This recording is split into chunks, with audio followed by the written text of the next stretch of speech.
This morning on Today's Woman, so-called stiletto stoners, educated, career-minded women who regularly smoke marijuana. The topic is highlighted in a recent article in Marie Claire, and here is one woman's story we should point out that she asked us to disguise her identity. I am a book editor. I've worked in publishing for several years now. I often smoke pot when I get home from work. The stereotypical pothead depicted by Hollywood. This is it, man. This is what your grandchildren are going to be smoking. The jobless, loveless slacker. This weed is fantastic. Is not the only type of person getting stoned. Educated, career-minded, successful women like this 30-something admitted pot smoker are also lighting up. I look at it as just sort of a way to unwind and just relax and sort of decompress. According to a recent study, 8 million women in America smoked marijuana in the past year. For me, it's the equivalent of having a glass of wine at the end of a long day. An illegal habit she's keeping private. At my current job, no one knows that I smoke. My family does know. It's obviously not something that they're super happy about, but on the other hand, I have a career. In 1 month, she'll spend roughly $200 or $300 for approximately half an ounce. And even though it's against the law, she's neither worried about getting caught nor becoming addicted. I don't walk down the sidewalk blazing joints. I don't sit in the park next to moms with kids and smoke. I'm not worried about addiction. I feel like I'm more addicted to coffee than anything else. And I'm sure millions of people can say the same. The changing face of pot smokers. But you're so smart and so together and so organized and you're always on time. And I'm like, yes, I am all of those things and I do smoke pot. It's not impossible. Joanna Coles is the editor-in-chief of Marie Claire. Dr. Julie Holland is a psychiatrist at the New York University School of Medicine and the author of Weekends at Bellevue, 9 years on the night shift at the Psych ER. Good morning to both of you. Nice to see you. How did this hit your radar? Well, really, we were hearing from a lot of readers that they were feeling very stressed. I mean, clearly the economy is a great source of stress for people, and they wanted a way to unwind.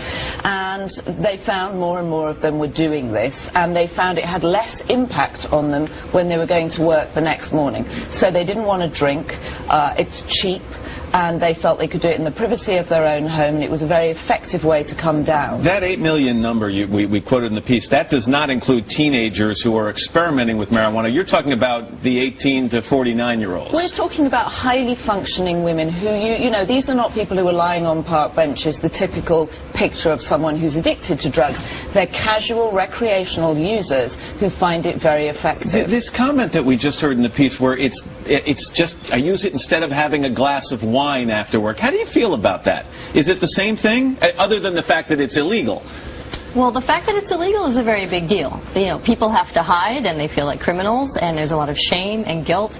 It ends up making, it decreases self-esteem a little bit, and it makes it more adrenalized. You know, the fact that you add adrenaline into it, that you have to hide and there's shame, actually can make it feel more addictive. It can make it more dangerous. I have to say that's not what we're hearing from readers. I mean, first of all, it's decriminalized in 13 states, and I don't think this is a generation of people who get excited about the fact it's illegal. I think they tried it in college and they're going back to something because these are times of real stress, and I don't think they're excited by the fact it's illegal, and honestly it's not very difficult to get. That's the other thing. Right, we would talk to people who had dealers in their offices. One woman in your piece said that it's like her bubble bath. Right.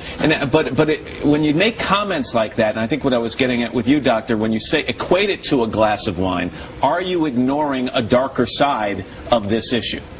Well, it is a drug, like alcohol is a drug, or like coffee, caffeine, cigarettes. So it's very different than alcohol. It's more of a mind drug. I feel alcohol is sort of a deadening, numbing, more like a body drug. So people are unwinding and they're relaxing, but they're also able to think and maybe analyze or think clearly, pull back and see the macro, maybe make some changes in their lives. I think that cannabis really is more of a psychotherapeutic drug. It could actually be more helpful than alcohol, certainly in terms of insomnia or depression, anxiety.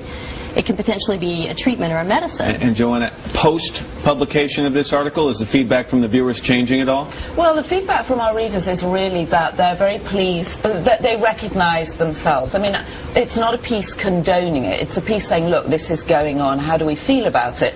And a lot of people have written in saying, you know what, I do this too, and I'm really glad you've shone a light on it, because I need to know other people are doing it. That's absolutely what I'm hearing, and I think the behavior probably needs to be normalized. I think, you know, the countries that are regulated, they've got less use, not more. All right. Doctor, Joanna, thanks very much. Appreciate it.